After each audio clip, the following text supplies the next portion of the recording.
As the TTC moves towards full compliance with Ontario's accessibility laws, thousands of Wheel-Trans users who have relied on individualized rides for decades are now being reassessed. And some are worried about losing full access to door-to-door service, forcing them to have to navigate the conventional transit system. When I'm just trying to live my life, do my job, experience the same as anybody else would, Wheel-Trans has been pretty integral to my ability to do that. For the last 15 years, Mayan Ziv has been picked up by a Wheel-Trans vehicle and driven directly to her destination. She fears her independence will eventually be reduced after having her eligibility changed. There are still areas of the city which are hard for me to navigate, especially with the amount of construction that happens. And if we think about the added barriers that snow adds. In 2017, the TTC was mandated by provincial legislation to start placing Wheel-Trans users under 3 categories of eligibility: unconditional, conditional, and temporary. So far, 8,000 people have been sorted into the 3 designations, with some 11,000 customers to go.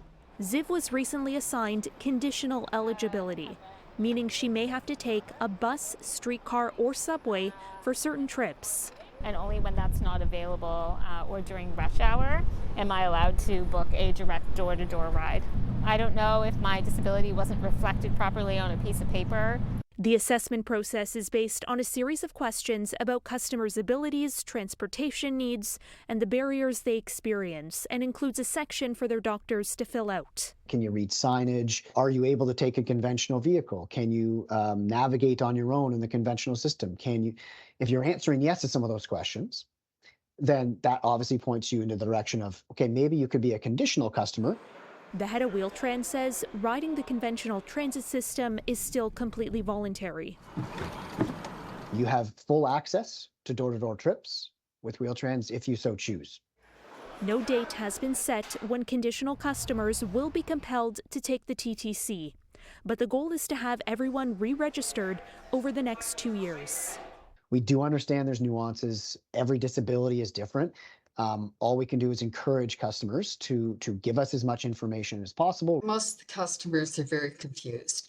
They're getting the letters about re-registration, so they're anxious because they've had service for so long and they think that they've been taken off of it. They need more reassurance that they still have services.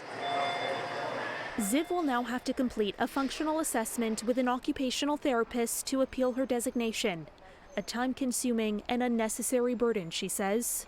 It shouldn't be the responsibility of the individual to jump through hoops and hurdles every time they just want to receive equitable access. Aside from just over a dozen subway stations, the TTC says all of its vehicles are accessible. But as users point out, the accessibility of a station can change, like say if an elevator breaks down.